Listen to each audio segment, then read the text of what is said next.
All right, let me make this public. Give me a second.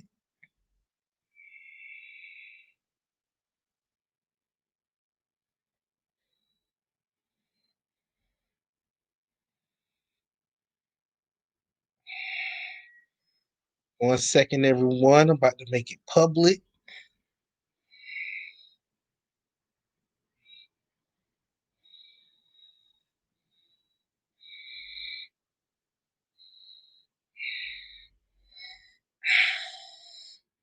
All right, let's get to it. It's only a couple minutes left in the game, but I decided to go ahead and start talking now.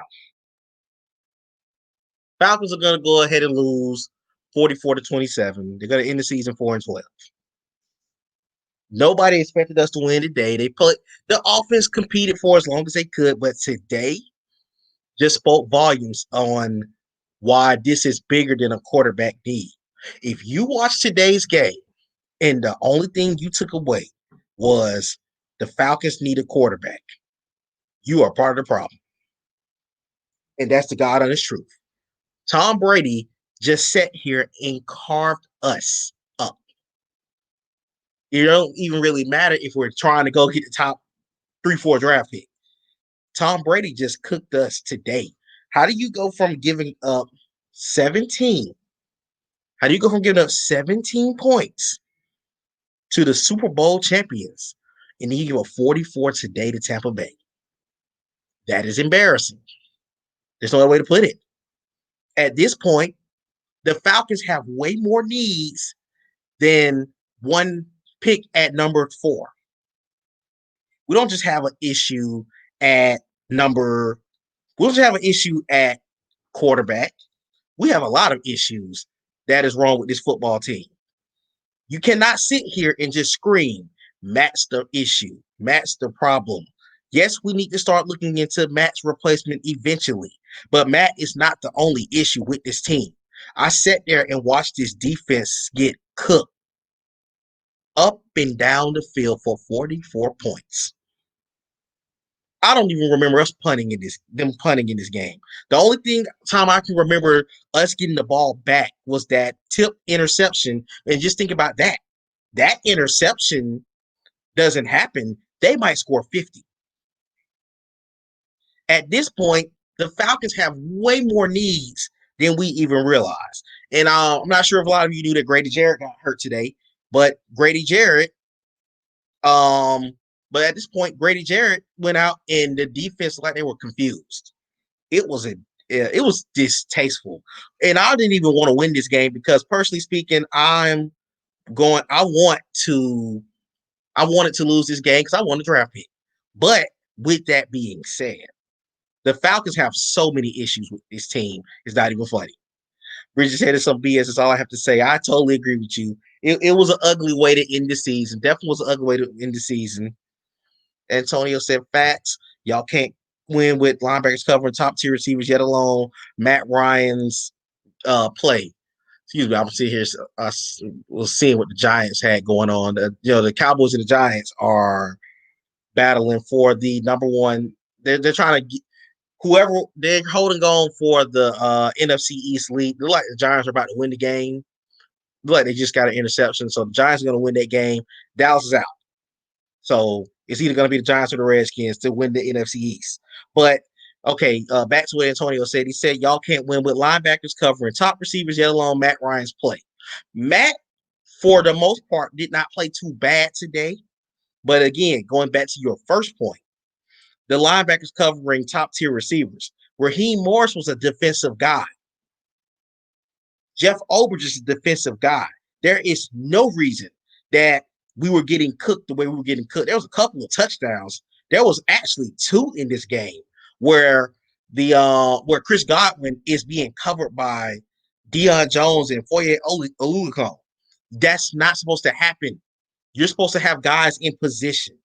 And coaching plays a factor in why this team is so bad. Let's see. Tavash said, "Are we getting picked number 4?" Okay, so this is this dilemma. If Houston wins today, we got the number 3 pick. If they lose today, then us and the Dolphins would go into a coin flip, and whoever wins that coin flip would win the number 3 pick, and then we were at worst we're gonna be number 4 overall pick. So we're gonna have a top 4 pick in this draft. Tonio said, "Get Raheem Morris the f out of here, like out of Atlanta, like today." I agree. And at one point, I was trying to give him somewhat of an excuse. Maybe saying, you took a bad situation over, but it's we haven't won a game since the Raiders game, and in a lot of football games, we were in those games. A lot of that is, yes, this team is tremendously lacking talent, but a part of it also has to do with coaches is not getting guys in the right place. It's ridiculous. You see it every single week. What's going what's going on the field week in and week out. And for you to take over a team that started 0-5, you did not have that much of a tight. You had a bad leash. You had a short leash as was. Tonio said, but these people want Justin Fields, the best pass rusher. Exactly. I'm not opposed to taking a quarterback in this draft. At number 4 or 3, I do not think a quarterback is a solution right now. I know a lot of folks will not agree with that. We don't have a pass rush. It doesn't matter if we get Justin Fields. If Justin Fields is scoring 25 and 30 points and the defense is giving up 50, that doesn't matter at that point. Savage said Justin Fields or no. It all depends on a new GM. Me personally, I'm not going to get a quarterback at 3, especially after what I've seen today. Today was awful. That was embarrassing. It's the fact. It's not even the fact of I expected us to win today because I didn't. It's the simple fact there was at times where Tom was never touched. Tom sat in that pocket all day long and just had a field day. It was embarrassing, to be honest with you. Quarter Scanger said only the Falcons. So I have to say, you're right. Only the Falcons. Only the Falcons. Bridget said that Morris is a good coach. Nothing personal against Raheem Morris, but this team has been too many times where they haven't been prepared when we need to be prepared. And I'm sorry, you can't carry that over to the next you can't carry that over to the next regime. You got to go ahead and blow it all up while you can. Antonio said, "Get a quarterback in later rounds." I agree. We could get away with getting a quarterback later on. Let's see. Tavash says, "Draft Justin Fields, trade him to a quarterback needy team or find a team to take Matt Ryan and Julio Jones in a package deal." Let me be brutally honest. Matt contract is not going to be able to be moved this season. Not going to happen. If it's moved, I will be shocked. I don't have an issue going to get a quarterback, but Matt's contract's going to be hard to be moved. Now, Julio, on the other hand, that could be a different situation. We could end up being in a different situation where the Falcons may end up moving on from Julio Jones, and that could turn into some draft picks down the road. Because at this point, Julio hasn't played for us in weeks? And the times that he was out there, he's played hurt. So it's really no point. Quentin Butler said, let's go ahead and send Matt Ryan to Kyle Shanahan and the 49ers.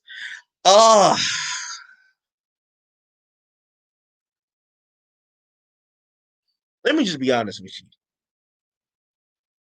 Matt's cap hit is the thing that would kill us. It's not that simple to move Matt Ryan's contract. Matter of fact, since we are actually hearing this, since this is one of the big topics that we're having right now, let me go ahead and let me pull this contract up real quick. Give me a second. Because I don't want you guys to sit here and just think I keep screaming, you can't move Matt Ryan's contract and just to say it. Now, let me go to this contract because I want to bring it. I want to be able to have you all hear me discuss this contract flat out. This is the reality of the situation for the Falcons. Matt Ryan's contract is not up until 2024. The Falcons don't have an out until Okay, if you've been following how the Falcons move, the Falcons have contracts where they can get out of a deal after a particular time. For the Falcons, that out is next season. That's the thing. So next season, Matt Ryan would be a $40.9 million cap hit. He will be 49.937,500 of dead cap. You're not going to move a quarterback or cut a quarterback that hits your salary cap by $40 million. Whether we like it or not, Matt Ryan will be a Falcon in 2021. So we're gonna go ahead and get out of the way. Back to the comments. Tavares said, "Got to take the best player available." That's all I'm saying. If there's a defensive player that can change the franchise right now, please let me know who. At this point, you're not even looking at who can change the franchise right now, because let's be real, we're not a player or two away from being a Super Bowl team. You're trying to get guys that can build for your future. You got a Micah Parsons or a Gregory Rousseau from Miami, or somebody, or a Caleb Farley or Patrick Surtain, who you can develop for your future. We're not in position to go grab one guy and next year win the Super Bowl. If we will, I will be wrong. Plain and simple. Let's go. Let me go to Tavares' contract. That's the Falcons' fault for restructuring the way it did. Matt Ryan was smart, taking more money in the back end. To be honest with you, Matt Ryan is taking have restructured a lot to free up money for other people to be brought into the team. At this point, the Falcons had to, when they paid Matt Ryan, you could not pay him. Matt Ryan was just coming off going to the Super Bowl. He was coming off an NFL MVP. You're not going to let an NFL MVP not make big money. And then I keep screaming this, and I'm glad someone mentioned the 49ers. Jimmy Garoppolo's contract is one of the biggest reasons that the Falcons are in this position. Because when Jimmy got paid $137 by that lovely guy who was our offensive coordinator, Kyle Shanahan, in San Fran, those contracts went up and up and up from that point on. You were going to pay Matt at least $150 if you given a guy who was non-proven $137. JD Warwick McGee said, "Would you get another corner?" Absolutely. You would get a corner in this draft. I'm not sure if you would take it at 4, but I'm taking a corner in this draft. I also seen Patrick Surtain. That's not a bad option. I don't know if I would take him at 4 or 3, but I'm not against it. Lee says, "Send us to make him a third stringer where he belongs." You make me sick, sir. Matt Ryan's not coming there to be a third stringer. You guys are going to be in the market for a quarterback this draft too. But let's go back to Quentin Butler. Quentin Butler said, "I'm confident with Ridley and Gaines moving forward. I love Julio, but it's business. Can we get some picks?" I wouldn't be opposed to it. Honestly, I wouldn't. I'm like you. I've come to a point where I'm fine moving Julio's contract. As much as I respect him and what he's done in the 9 years he's been a Falcon, I'm cool with moving his contract. Because I feel like at this point, the Falcons are in a rough position. I feel like the Falcons are in a rough position, and Julio's getting older. It's only so many times you can keep going season after season after season. And matter of fact, while I'm actually sitting here talking, let's get a chance. Let me look at his contract, so I can discuss and see could they potentially move that contract. 1 second, everyone. Give me 1 second. I'm gonna get to more of your comments. I appreciate everybody that's tuned in. Y'all, I cannot say enough how much I appreciate everything. Let's see. Looking at Julio's contract right now. Give me a second. I'm gonna get back to these. It's taking a minute to come up. All right, while this come up, I can look at some more. I'm not against defense, but who is top 3 right now? To be honest with you, where the Falcons are sitting, to me, you are in that Micah Parsons and Gregory Rousseau range at that point, because you know the Jets and the Jazz are going quarterback. That's without question. I would be shocked if if anyone else does not go quarterback in those top two. Let's see. Rob, so how about those Cowboys? Leave that man alone. You know he thought they were going to get in the playoffs, Rob. But let's see. Tavares said after this season, the 49ers can let Jimmy G go with no problems on the cap kit. That's the way they signed him. He's getting released after the season. That could very well be true, or they could probably move him back to New England with Bill Belichick. But the thing is, it's the way our contract is structured. You can't really do that with the way that ours is structured. Let's see, with Julio's contract, okay. Julio has a $23 million cap hit next year. That is a tricky one because with his with these guys, it's difficult. I don't know.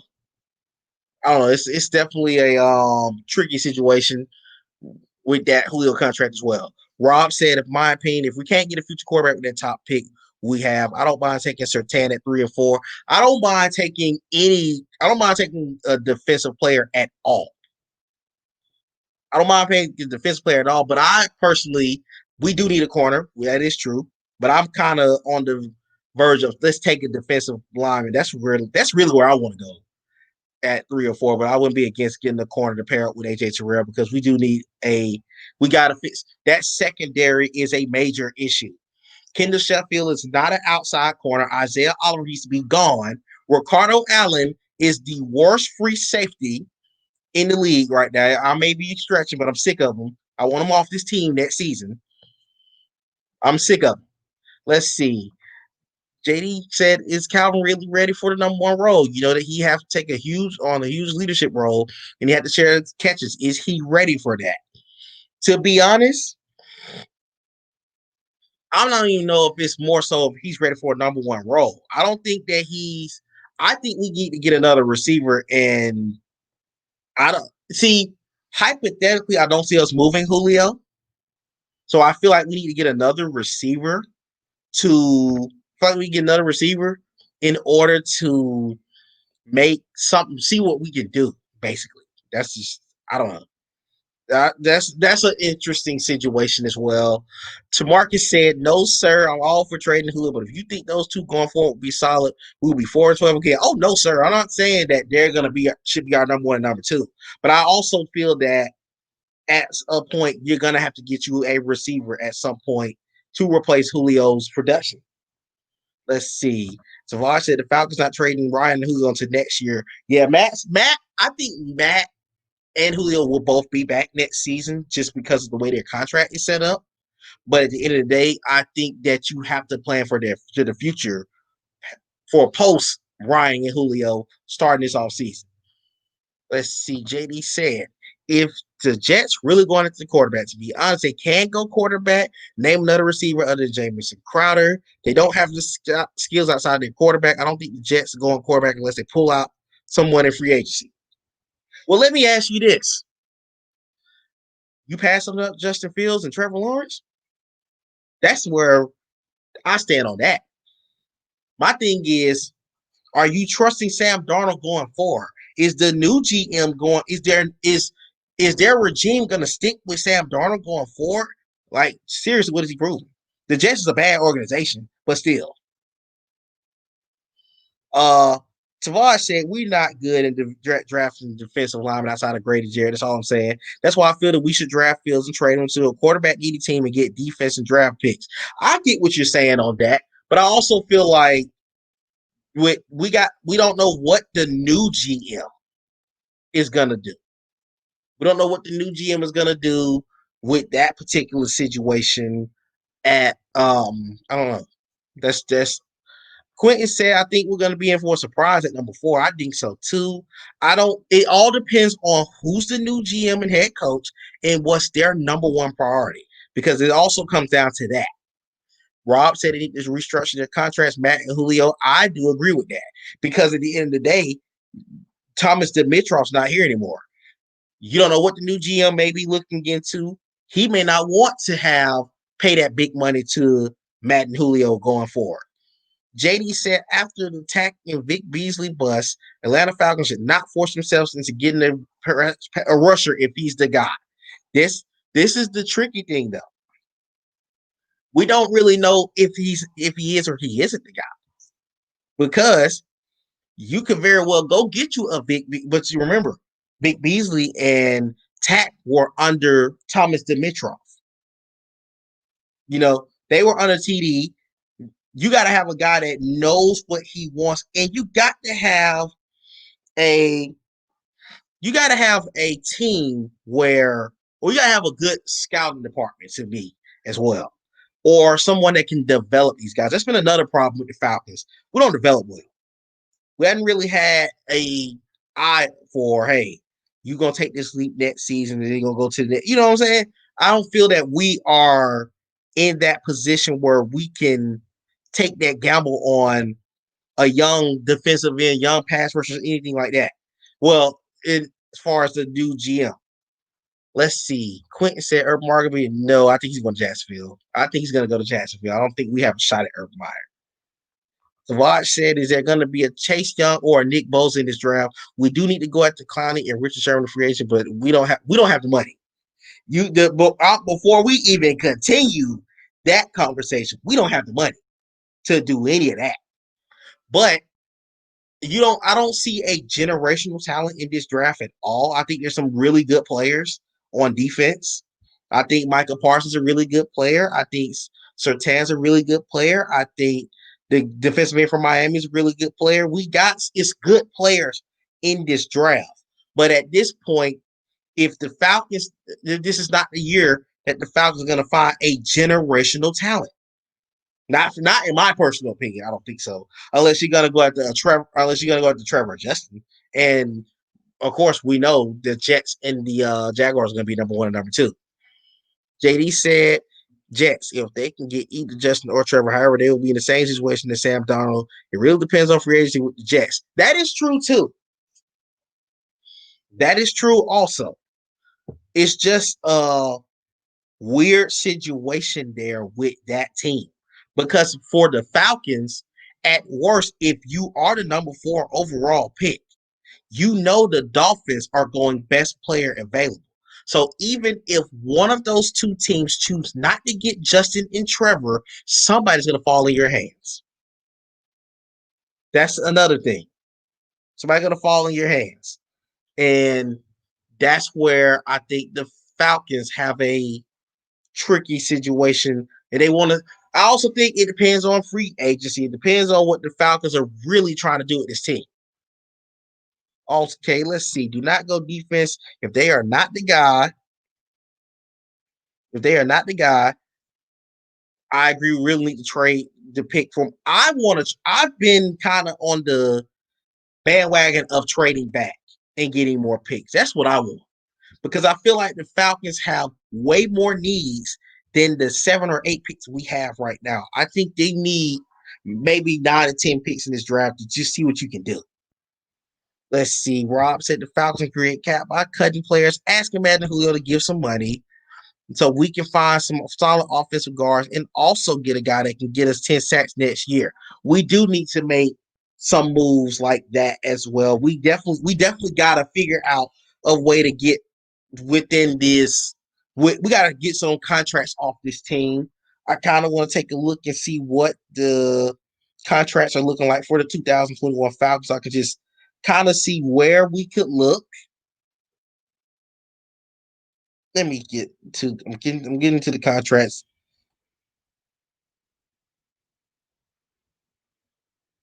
Give me a second. Okay. Also, let me also throw this out here while we're in the middle of talking about the Falcons. The Falcons are going to finish third in the NFC South, no matter what. No, I'm sorry. The Falcons are going to finish last place. My bad. We're going to play a last place schedule next season. We're going to play a last place schedule next season. So let me give you guys a rundown of. I know we play the AFC East next year. One second. Bear me. I know I'm all over the place right now, but I'm trying to touch on a lot of things in this time because I am gonna be on here talking a lot more this week because we're gonna be seeing the head coach situation pop up, the GM situation pop up. So we're gonna have a lot to talk about. But the Falcons, of course, are gonna play Carolina, New Orleans, Tampa. Next year we have the NFC East division. We have the AFC East division. Also, we're going to play the Detroit Lions again. We're going to have Detroit come to Atlanta. They had the worst schedule game. They were the worst team in the NFC North this year. And we're going to face off against the excuse me, the I want to say it's gonna be the 49ers. So we're gonna play San Fran in San Fran. We're gonna get Detroit here. And then we're gonna play the AFCs and then the NFCs. And then of course our divisional games. But let me catch back up to this. I also was gonna talk about the contracts on the team.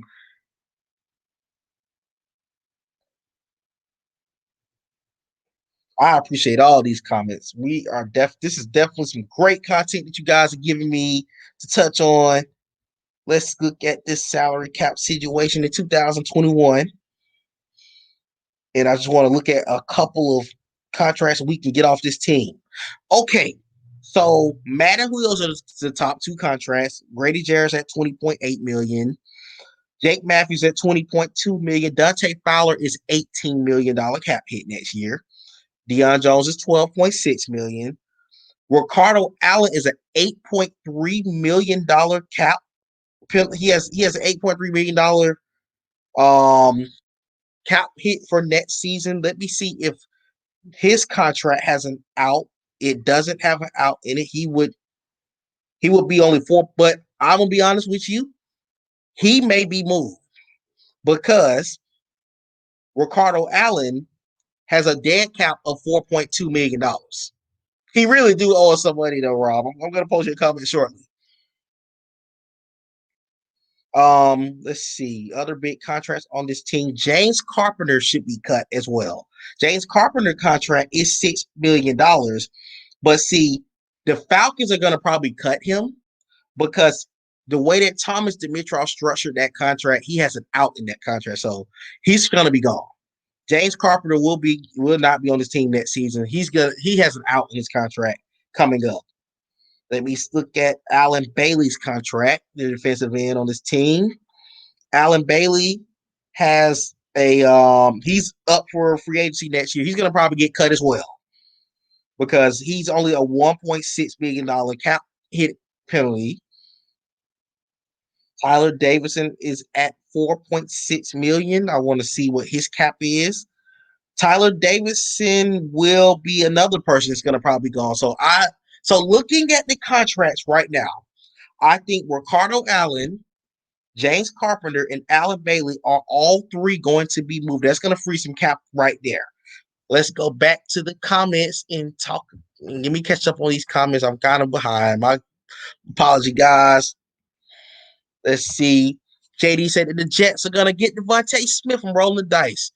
I like Devontae Smith. I don't like him for him, but I can see that. I don't see anything against that either.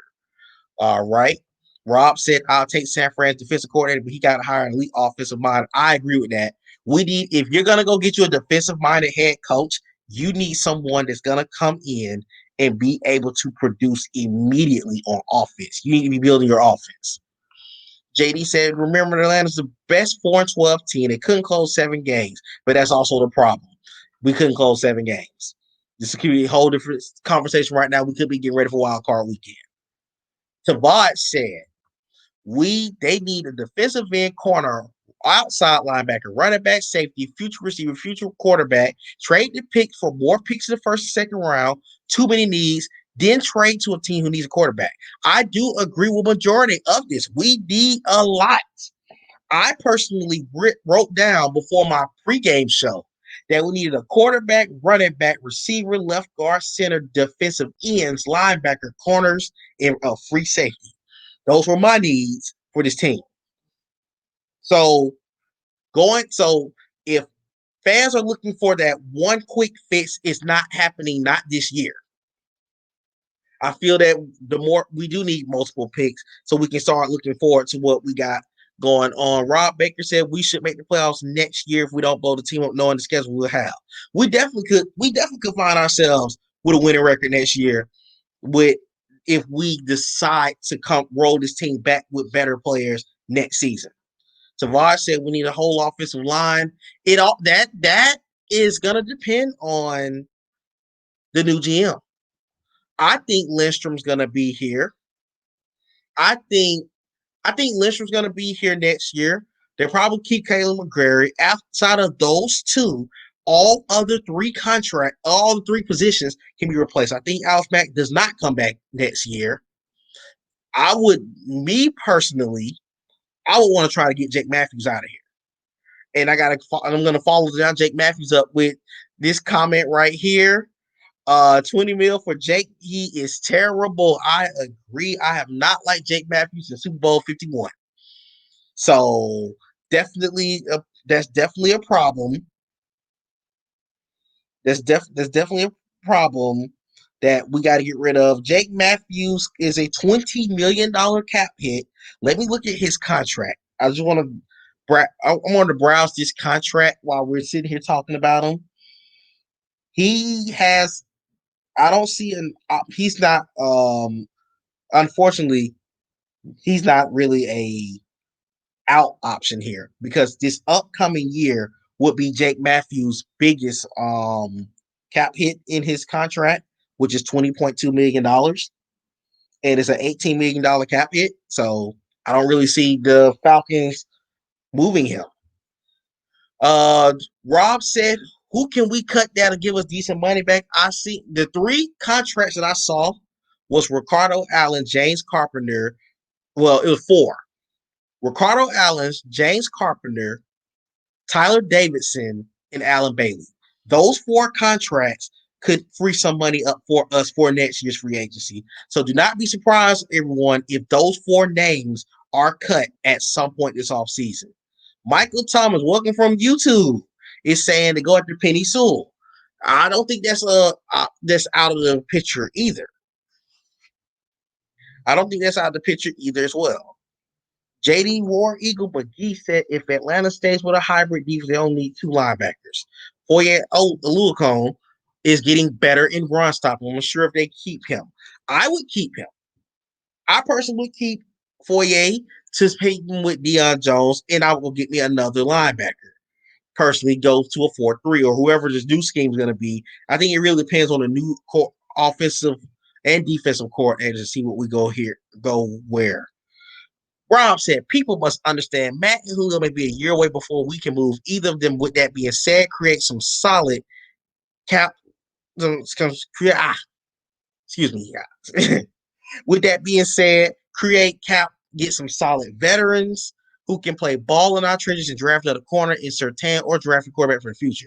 The Falcons are in the intriguing place for a coach because now it's a quarterback that can play with two elite wide receivers. That is very, very true. You do still have going into next season at minimum. You're gonna have Ridley, Julio, Hayden Hurst, and you and Russell Gage is still under contract next season. You still have pieces that can be successful for 2021. So it is intriguing situation. Rob Baker also said we can also trade back to draft a running back. I agree with that as well. We need a running back bad in this draft. We cannot pass up getting a running back. We need one bad. JD said Atlanta was 32nd in rushing and horrible.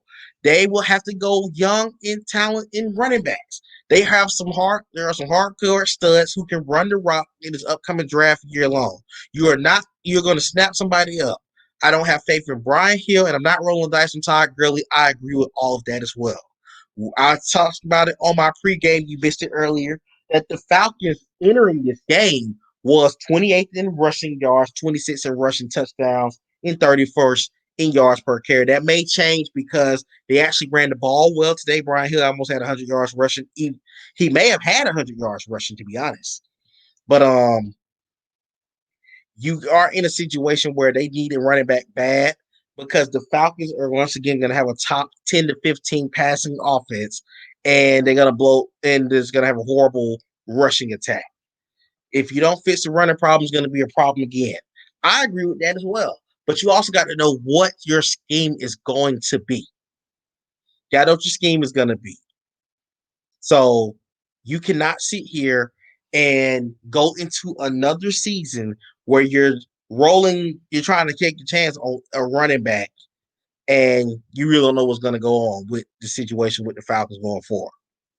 But that's all I got for now. We're gonna get the chance to talk a little bit more this week. Like I said, if you want to jump on and talk with me, just get in contact with me. I can add you to my StreamYard. I'm streaming on YouTube and Facebook at this moment. So if you would like to be a part of a upcoming show, let me know. But until then, the Falcons lost 44-27 today, and we're gonna get a chance to talk a lot more about this week, especially. Everyone have a good day, and let's watch the rest of these playoff games. Let's see how the NFC playoff picture turns out.